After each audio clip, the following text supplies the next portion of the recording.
Hello दोस्तों, हमारे YouTube channel master जी study में आपका स्वागत है। जैसा कि आप लोग पिछले क्लास में हड़प्पा कालीन सभ्यता पढ़ चुके हैं, आज वैदिक सभ्यता के बारे में जानकारी लेंगे। यानी आज से आपके क्लास में वैदिक काल शुरू होता है। तो आइए वैदिक काल के बारे में जानकारी लें। तो जैसे कि आप लोग देख रहे हैं कि आज वैदिक काल पढ़ना है। तो वैदिक शब्द जो है ये वेदों से बना है और वेद का अर्थ होता है ज्ञान।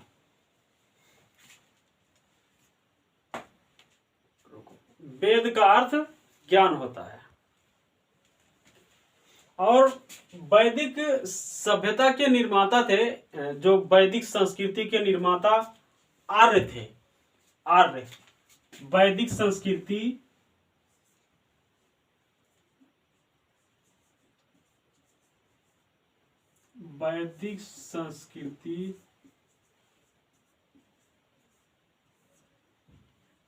इनके निर्माता जो थे आर्य। कौन थे? आर्य।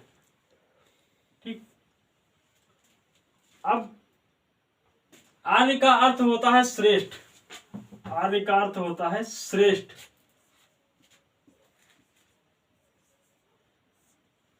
ठीक।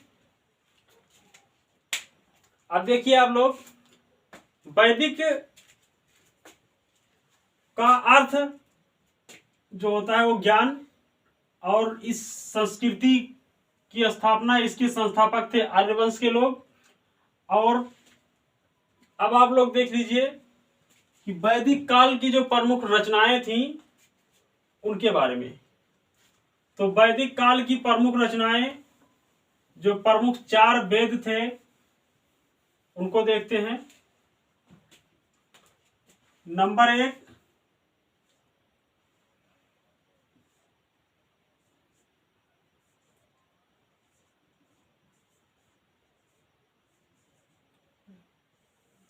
ऋग्वेद।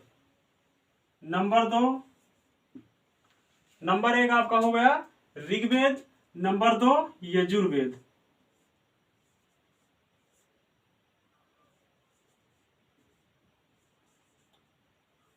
यजुर्वेद नंबर 2 क्या है? यजुर्वेद। उसके बाद नंबर 3 आपका अथर्ववेद।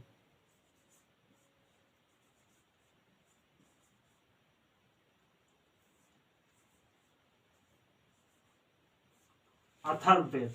ठीक। और नंबर 4 है सामवेद।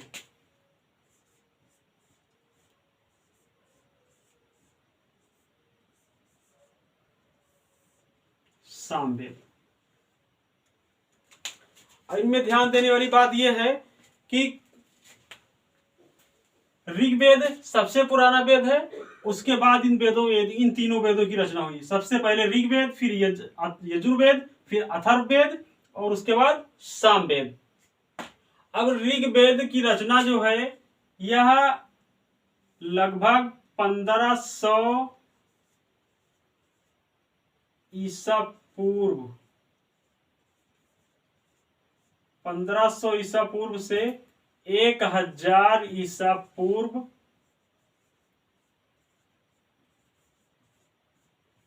के बीच में हुआ। सप्त सैंधव प्रदेश में हुआ। सप्त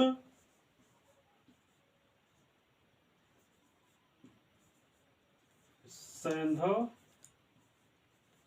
प्रदेश। ठीक। बाकी इन तीनों वेदों की रचना जो है,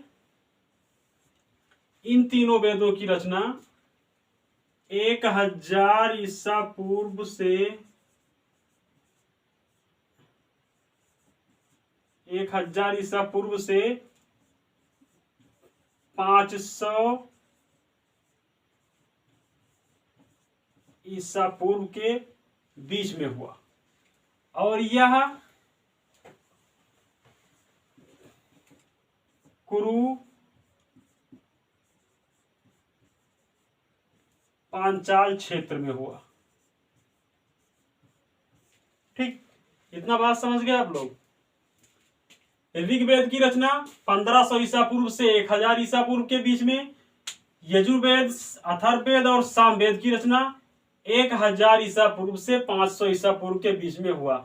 ऋग्वेद सप्त सिंधु प्रदेश में, और ये तीनों वेद यजुर्वेद, अथर्ववेद और सामवेद ये कुरु पांचाल क्षेत्र में इनकी रचना की गई। ठीक, अब एक नजर डालते हैं, आपके समझ में आ गया। अब देखते हैं कि क्या इन वेदों में दर्शाया गया है, किन बातों का या किन चीजों की जानकारी मिलती है इन वेदों में।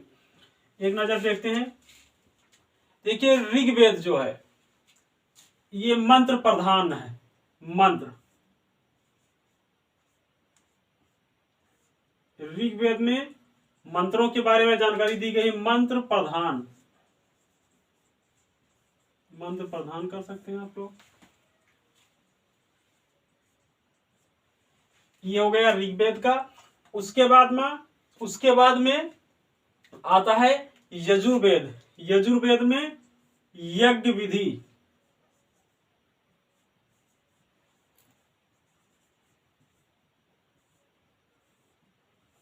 यजुर्वेद में यज्ञ विधि के बारे में जानकारी दी जाती है।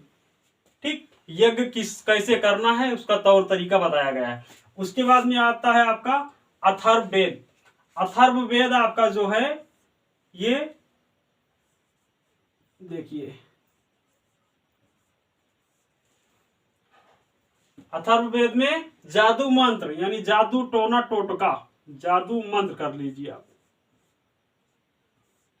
ठीक, ये हो गया। और इसमें इसके अलावा आप चिकित्सा की जानकारी भी दी गई है। ठीक, यह अथर्ववेद में जादू मंत्र और चिकित्सा के बारे में जानकारी दी गई है। उसके बाद में सामवेद जो सबसे प्रमुख माना गया है। सामवेद में गायन पद्धति, इसको आप संगीत का वेद भी कह सकते हैं, गायन पद्धति।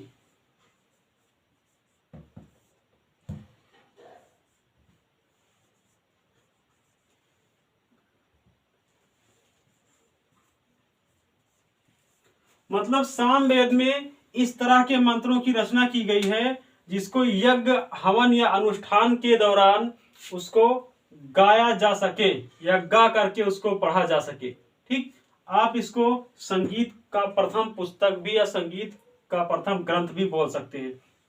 ये हो गया आपका वैदिक काल का परिचय। ऋग्वेद, यजुर्वेद, अथर्ववेद और सामवेद, इतनी जानकारी हो गई। इसके आगे का वीडियो आपको अगले क्लास में फिर मिलेगा। धन्यवाद।